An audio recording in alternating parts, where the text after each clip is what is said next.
சும்மா ரூமில் படுத்துட்டு என்னடா பொழுது போகுதுலன்னு நினச்சிட்டு சரி நம்மளோட நண்பர்கள் இருக்கும் பக்கம் போவோம்னு நினைத்து அவரோட ரூம் பக்கம் நான் வந்த வேலை நண்பர்களோட கிச்சன் பக்கம் வந்து பார்த்தேன்.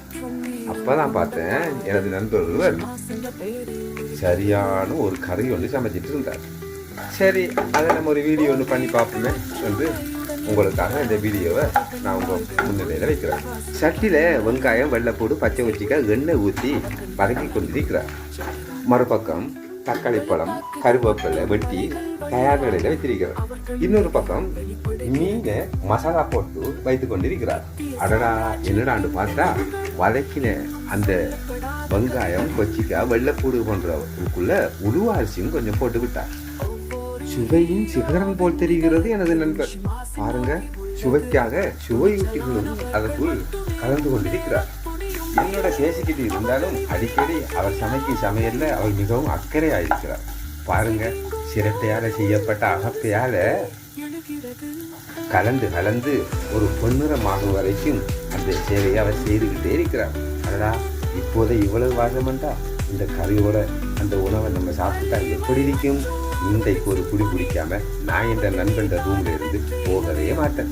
என் நண்பர்கிட்ட நான் கொஞ்சம் கேட்டேன், கொஞ்சம் சாப்பிட்டு பார்ப்பலமே என்று சொன்னேன். சொல்லிட்டு நெருப்பை நான் அவதானிச்சேன்.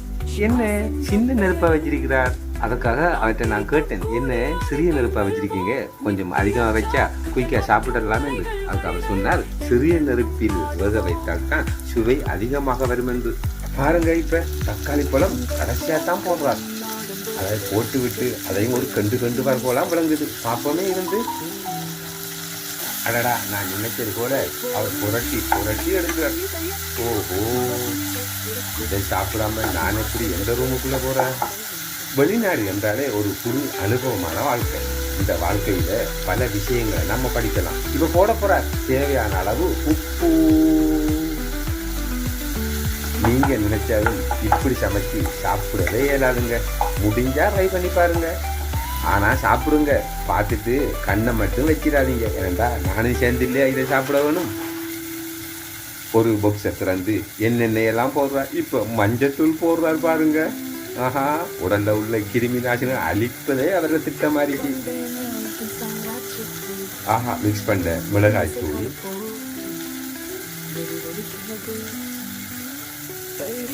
தனித்தூள், அதாங்க மிளகாய் தனித்தூள். ஏன் இதை போடுறாருண்டா கொஞ்சம் காரமாகவும் இருக்கணும், கறி கொஞ்சம் நிறமாகவும் இருக்கணும் அல்லவா? அதுதான் அவரை நோக்கம் என்று நினைக்கிறேன். எல்லாத்தையும் போட்டு ஒரு வாட்டி கண்டு விடுறார். பாருங்க, ஆவி மேலாக பறந்துட்டு இருக்கு. என்னடா பாக்ஸை திறந்து எடுக்கிறார் என்று பார்த்தா, ஓஹோ, சமையலுக்காக இவ்வளவு பொருட்களாக வச்சிருக்கிறார். அடடா, வீட்டில் சமைப்பதை விட அதிகமான மசாலா தூள்களை போட்டு அள்ளி வழங்குறார். சோத்துக்குள் கொஞ்சம் ஆணமும் தேவை இல்லையா? அதனால தண்ணீர் ஊற்றுதான். கறிதான் அங்க பார்த்தா இங்க சோறு தயாராகி விட்டது. சோறையும் சமைத்து விட்டார். எல்லா மசாலாக்களையும் போட்டு இப்ப அவர் சட்டியை மூடி வைத்து ஒரு கொதிக்க வைக்க போகின்றார். நான் நினைக்கின்றேன், மசாலா கலந்த இந்த மீனை கடைசியாகத்தான் அந்த சட்டிக்குள் போடுவார் என்று. அது மட்டும் இல்லைங்க, கிச்சன்ல உடனே வேலை செஞ்சாலும் கிளீன்லையும் அவர் மிக அவதானமா இருக்கிறார். இப்படிப்பட்டவர உணவை நம்ம சாப்பிட வேண்டாமா? நீங்களும் சமைக்கும் போது இப்படியான சில வேலைகளை செய்ய வேண்டாமா? உங்களுக்கும் இது ஒரு நல்ல பாடம் அல்லவா? ஒரு வாட்டியா எல்லா சமையலுக்கு அனைத்து வேலைகளும் பூர்ணமாக இந்த சந்தர்ப்பத்துல ஒரு கொதி எழும்பி விட்டது. சரி, சமையல் பக்கம் தான் நின்றுட்டோம். சரி, அது முடியும் வரைக்கும் கொஞ்சம் அவரின் ரூம் பக்கம் போய் பார்ப்போம் என்று இந்த ஹோலுக்குள்ள வந்தேன். அடடா, அழகான ரூம், அழகான ஹோல். நண்பர்கள் வந்தால் இருப்பதற்கான பல ஏற்பாடுகள். இப்ப என்ன சொன்னா, கொதித்த அந்த மசாலாவுக்குள் மசாலா போட்டு வைத்த மீனையும் தாக்குகின்றார்.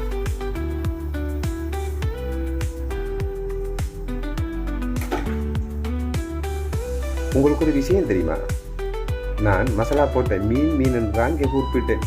உங்களால் முடிந்தால் இதற்குள் போடப்படும் மீன் என்னவென்று கொமாண்ட் மூலம் நிச்சயமாக நீங்கள் சொல்வீர்கள் என நம்புகின்றேன்.